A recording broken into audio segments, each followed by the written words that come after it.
आज के इस लाभार्थी सम्मेलन में मंच पर विराजमान भारतीय जनता पार्टी महाराष्ट्र प्रदेश के अध्यक्ष चंद्रशेखर बावनकुले जी, हमारे मुंबई प्रदेश के जुझारू अध्यक्ष और मेरे साथी आशीष शेलार जी, हमारे राष्ट्रीय सह संगठन मंत्री शिव प्रकाश जी, महाराष्ट्र सरकार में मंत्री मंगल प्रभात लोढ़ा जी, हमारे विधान परिषद के नेता प्रवीण दरेकर जी, हमारे महामंत्री संजय उपाध्याय जी और आपके बहुत ही प्रिय विधायक तमिल सेल्वन जी, विक्रांत पाटिल जी, प्रसाद लाड जी, राजेश श्रीवाडकर जी, सम्मानित मंच और इतनी बड़ी संख्या में एकत्र आए देवियों और सज्जनों, मीडिया के मेरे साथी, प्रिंट मीडिया और इलेक्ट्रॉनिक मीडिया के मेरे साथी, मेरा ये सौभाग्य है कि मुझे आज लाभार्थियों के साथ मिलने का और उनके साथ बातचीत करने का सौभाग्य मिला है। इसके लिए सबसे पहले तो मैं ये मौका जो मुझे तमिल सेल्वन जी ने दिया है उनका मैं धन्यवाद देता हूं और बधाई देता हूं।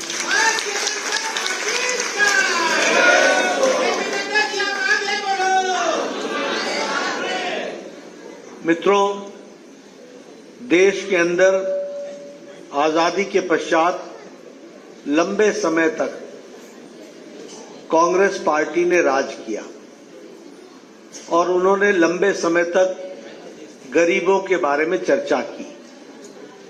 लेकिन और जब मैं ये कहता हूं कि यथार्थ में नहीं हुआ तो कहने के लिए नहीं कहता हूं। गरीबों की चर्चा लाल किले के मैदान से, प्राचीर से जवाहरलाल नेहरू जी ने 9 बार की थी, 9 टाइम्स, 14 भाषण दिए जिसमें से 9 बार उन्होंने गरीबों के बारे में चर्चा की। और उस समय 50% से ज्यादा गरीबी भारत में थी। इंदिरा गांधी जी ने 4 बार गरीबी की बातचीत लाल किले के प्राचीर से अपने स्वतंत्रता के भाषण में उन्होंने कही। लेकिन उनके समय गरीबी 60% रही, 60%, और महंगाई 30% बढ़ गई। यानी गरीबों की और हालत खराब हुई। इसका कारण क्या था? इसका कारण यह था कि नेता गरीबों के नाम पर वोट ले लेते थे और गरीबों की चिंता नहीं करते थे। और गरीबों की चिंता नहीं करते थे इसलिए यह नारा बनकर के रह गया था। और मैं एक बात और कहना चाहूंगा कि ड्राइंग रूम में बैठ करके, कॉन्फ्रेंस रूम में बैठ करके योजना बनाते थे, लेकिन वह योजना धरती पर कैसे पहुंचे इसकी उनको चिंता नहीं थी। इसलिए गरीब गरीब रहा, गरीबी हटाओ का नारा चलता रहा, गरीबी गई नहीं, गरीब भी रहा, गरीब हटाओ का नारा भी रहा और गरीबी भी रही। ये हमने कांग्रेस के समय में देखा है और इस पर उनकी राजनीति चलती रही। 2014 के बाद बहुत बड़ा फर्क आया और वो फर्क क्या आया कि गरीब को प्रधानमंत्री मोदी जी ने सशक्त किया, आवाज दी, ताकत दी। और मैं आंकड़ों के आधार पर बताता हूं। 1971 में मिसेस गांधी ने बैंकों को कहा था कि आप गरीबों के लिए बने, और बैंक में खाते खुले थे 15 करोड़। कब? 2014 में। प्रधानमंत्री मोदी जी जब प्रधानमंत्री बने तो उन्होंने पूछा कि गरीब बैंक में खाता क्यों नहीं खोल रहा है? तो पता चला कि गरीब इसलिए बैंक में खाता नहीं खोलता क्योंकि उसके पास खाता में पैसे डालने के लिए उसके पास पैसे ही नहीं। तो प्रधानमंत्री जी ने कहा कि गरीब की गारंटी मैं बनूंगा और जीरो अकाउंट पर खाता खुलना शुरू किया। और जब जीरो अकाउंट पर खाता खुलना शुरू हुआ तो आज 55 करोड़ लोग आज बैंक का खाता खोल के बैठे। 55 करोड़ लोग। कोरोना में बताइए, बहनों को 500-500 रुपए लॉकडाउन में मिला था कि नहीं मिला था? 25 करोड़ बहनों को 500-500 रुपए मोदी जी ने डाले थे कि नहीं डाले थे? वो इसलिए डाल पाए क्योंकि 50 करोड़ लोगों को बैंक का अकाउंट उन्होंने खुलवाया था। और इसके साथ साथ अगर मैं बात करूं मुद्रा लोन की बात करूं तो मुद्रा लोन से हमारे नौजवानों को बिना कुछ गिरवी रखे हुए, विदाउट कोलैटरल, उनको लोन देकर के उनको सशक्त करने का काम किया। और आपको जान करके खुशी होगी कि 46 करोड़ से ज्यादा अमाउंट 27,38,000 लोगों को मुद्रा लोन दिया गया। और कितना दिया गया? 46 करोड़ रुपए उनको मुद्रा लोन दिया गया। उसी तरीके से स्वनिधि योजना, ये रेड़ी वाला, फेड़ी वाला, रिक्शा वाला, ठेला वाला, सब्जी वाला, इनको लोन देने की व्यवस्था की गई। और वो लोन की क्या व्यवस्था थी? पहला इंस्टॉलमेंट देंगे 10,000 रुपए। जब 10,000 रुपए का लोन वापस हो जाएगा तो हम देंगे 30,000 रुपए, 20,000 रुपए। और जब 20,000 वापस हो जाएगा तो 50,000 रुपए उसको लोन में देंगे। और एक एक व्यक्ति का स्वनिधि योजना में 23,000 रुपए सालाना उनकी इनकम बढ़ गई। इस तरीके का हम लोगों ने काम देखा है। इसलिए मित्रों, गांव, गरीब, वंचित, पीड़ित, शोषित, दलित, किसान, युवा, इनको ताकत देने का काम अगर किसी ने किया तो किसी और ने नहीं किया, नरेंद्र मोदी जी ने किया। ये हमको ध्यान रखना। मैं जब ये सारी बातें आपके साथ कर रहा हूं, अभी सिलवन जी ने बताया कि इनकी कंस्टिट्यूंसी में, सिलवन जी आपको मैं बधाई देता हूं, आपकी कंस्टिट्यूंसी में 30,000 से ज्यादा लाभार्थी हो गए। 30,000। आप शहर की बात कर रहे हैं, मैं गांव की बात करता हूं। मैं आपको बताना चाहता हूं, ये जो आपको प्रधानमंत्री आवास योजना में ये मकान मिले हैं, ये मकान छोटी बात नहीं है। कितने मकान मिले हैं? 4.5 करोड़ मकान दिए गए हैं पिछले 10 वर्ष में। और मोदी जी ने कहा है कि कोई भी गरीब कच्चे मकान में नहीं रहेगा, उसको पक्का मकान दिया जाएगा। इसकी व्यवस्था की। मेरे टाइम में जब मैं एमएलए बना, आप बड़े भाग्यशाली हो, 30,000 बोल रहे हो। मैं जब एमएलए बना तो उस समय एक स्कीम चलती थी, उसका नाम था इंदिरा आवास योजना। और हर वार्ड में 2 मकान दिए जाते थे, 2 हर वार्ड में। अब आप बताओ किसको बांटें और किसको रखें? क्या करें 2 मकान का? साल में 2 मकान। आज आपके यहां कितने मकान बन रहे हैं? तो लाभार्थी 30,000। 30,000 लाभार्थी आपके यहां हो गए। स्वच्छता अभियान, आज स्वच्छता अभियान में 12.5 करोड़ से ज्यादा लोगों को स्वच्छता अभियान में टॉयलेट्स मिले हैं, इज्जत घर मिला है।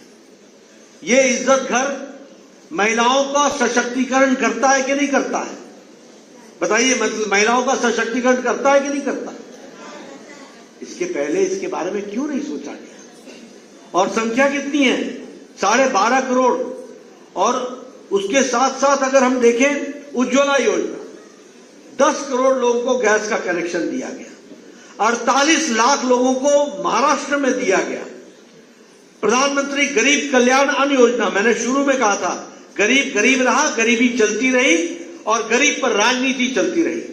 आज मैं ये कह सकता हूं दावे के साथ कि 25 करोड़ लोग अब भारत के गरीबी की रेखा से ऊपर उठ चुके हैं प्रधानमंत्री गरीब कल्याण अन्न योजना से। 5 किलो गेहूं या 5 किलो चावल, 1 किलो दाल, 2 किलो 20 किलो फ्री। तो ये आपको मिला कि नहीं मिला? तो इससे गरीबी 25 करोड़ जनता की गरीबी से हम ऊपर उठ गए, इसको भी हमको समझ लेना चाहिए। और इसी तरीके से अगर हम बात करें प्रधानमंत्री किसान सम्मान, यहां किसान नहीं होंगे, लेकिन फिर भी महाराष्ट्र में 18 लाख किसानों को यह योजना दी गई है। आयुष्मान भारत, यहां बैठे हैं सब लोग, ये सारे एमएलए चिट्ठी लिखते थे चीफ मिनिस्टर को, इसका बाईपास होना है, इसकी हार्ट की सर्जरी होनी है, इसका किडनी का ऑपरेशन होना है, इसको 1.5 लाख दे दो, इसको 3 लाख दे दो, इसको 2 लाख दे दो। और मुख्यमंत्री राहत कोष से जितना संभव होता था देते थे, लेकिन सबको नहीं मिलता था। आज दुनिया की सबसे बड़ी हेल्थ स्कीम 55 करोड़ लोगों को 5 लाख रुपए गंभीर बीमारी से लड़ने का हर साल 5 लाख रुपए दिया जाना है। और उसमें भी अगर मैं कहूं कि आयुष्मान भारत में 83 लाख परिवार वह महाराष्ट्र के हैं जिनको यह फायदा मिल रहा है। उसी तरीके से सेल्फ हेल्प ग्रुप में महिलाओं को सशक्तिकरण किया गया। अब मोदी जी ने वायदा किया है कि 3 करोड़ से ज्यादा महिलाओं को लखपति दीदी बनाना है। 3 करोड़ से ज्यादा लोगों को लखपति दीदी, तो इसके लिए भी काम चल रहा है। फिर हमारे गरीब लोग, अनपढ़ लोग जो पढ़े लिखे नहीं थे, उनको स्कीम का पता नहीं चलता था, तो इसलिए प्रधानमंत्री जी ने विकसित यात्रा निकाली।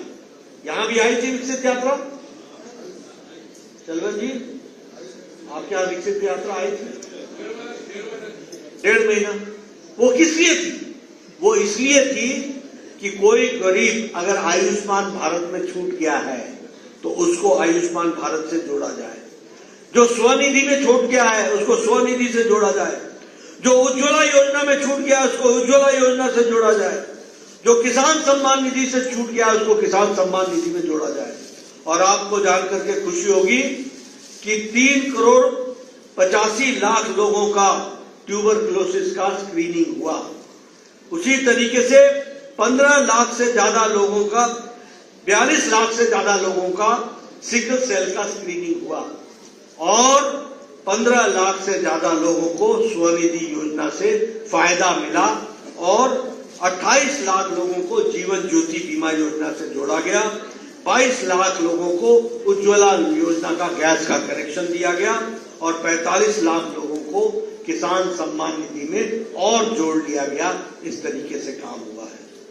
मैं ये सारी बातें आपके सामने इसलिए बोल रहा हूं कि मित्रों, लाभार्थी की चर्चा तो सबने की, लेकिन जो काम प्रधानमंत्री मोदी जी के नेतृत्व में गरीबों के लिए हुआ वो कभी नहीं हुआ था। और इसी कारण आज गरीबी की रेखा से उठकर लोग 25 करोड़ लोग अब मध्य इनकम ग्रुप में आ गए हैं और भारत आगे बढ़ रहा है। मित्रों, मैं आपका ज्यादा समय नहीं लूंगा और इसलिए नहीं लूंगा क्योंकि आप सब लोग जानते हैं कि किस तरीके से गरीबों की सेवा पिछले 10 वर्षों में मोदी जी ने की है।